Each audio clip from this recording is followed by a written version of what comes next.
Hello, this is Tim, and I want to talk about honour. And I want to compare a situation that we've got brewing in Britain with a situation that has been ongoing for a few months in Turkey. And there's an interesting contrast, and I don't think it does us a lot of favours. In the south of Turkey, there's an area called Mardin, and there's an MP representing that area called Tuma Çelik. And he looks like this. And allegedly, he raped a party activist. And the details are quite specific. It was after coffee at the home of the Syriac Association's Federation president. That's an organisation called SUDEF. What I think probably is very close to being a charity. And in the newspaper reports, this president is described as E.T. But if you do a little bit more digging, the president of that association is Evgil Turka. I don't know whether that's the same person. And the MP in question, Tuma Çelik, is an MP for a party which is predominantly Kurdish called the People's Democratic Party. It couldn't really get much worse. In Turkey, there is a principle of parliamentary immunity.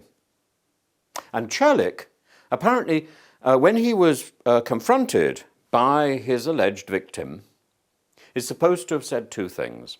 And these are shocking. The first is, I have immunity. You can't do anything to me. The worst that can happen is that I'm made to resign and then I have to go and live in Europe. The second thing he's supposed to have said is, I will be seen as a womanizer, but you, my victim, you are finished. You are ruined. You cannot be seen in public. Now, the president of the charity, this man who is known as E.T., is apparently supposed to have said, I will kill you if you take this story public. And then this victim was threatened further and told that should she say something, it would be dismissed as either slander or a political plot. So what we're looking at here is people in his own party were ganging up on the victim. They were not supporting the victim. Now, this seems to have changed recently. And in fact, I think partly it changed because there was another allegation about somebody in the party who was beating his wife, domestic violence. Çelik resigned sometime last month. And I suppose Mensur Isik's position as the wife beater or alleged wife beater also looks uncertain. Now, this is in marked contrast to what is happening in Britain. In Turkey, we actually knew the names of these alleged attackers. The question was, when were they going to resign, or if they were going to resign? In Britain, we have a celebrated tradition of honour, so much so that parliamentarians here have the rank of the honourable member for such and such a place that they represent. The honourable member, for example, for Mardin province, just above Syria. Not so honourable now, I think. And so, when we hear an allegation that is apparently hushed up and certainly kept secret of a senior member of the ruling party who was not just accused of rape, but who had already been arrested on a charge of rape, and who hasn't the honour to resign the whip, to say that he no longer has the honour to represent his party. This, I think, is deeply distressing. Now, the chief whip, Mark Spencer, here, took the view that it wasn't his job to suspend the whip from this particular MP, or to name this particular MP. He said that by drawing attention to the MP, he would also draw attention to the victim, who deserves her anonymity.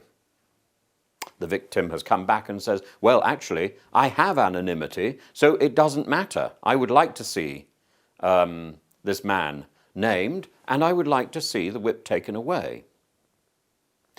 She says there are 4 incidents. This was not just over coffee. In Westminster, in Lambeth, and in Hackney. Not only did she speak to Mark Spencer, but she also spoke to Jacob Rees-Mogg. I think this goes even further, because in the Times it said that this MP had been asked for comment. He hadn't given it. What does this mean? It means that his name is known to the press as well. I cannot think of a conspiracy to keep something silent which is quite so shameful.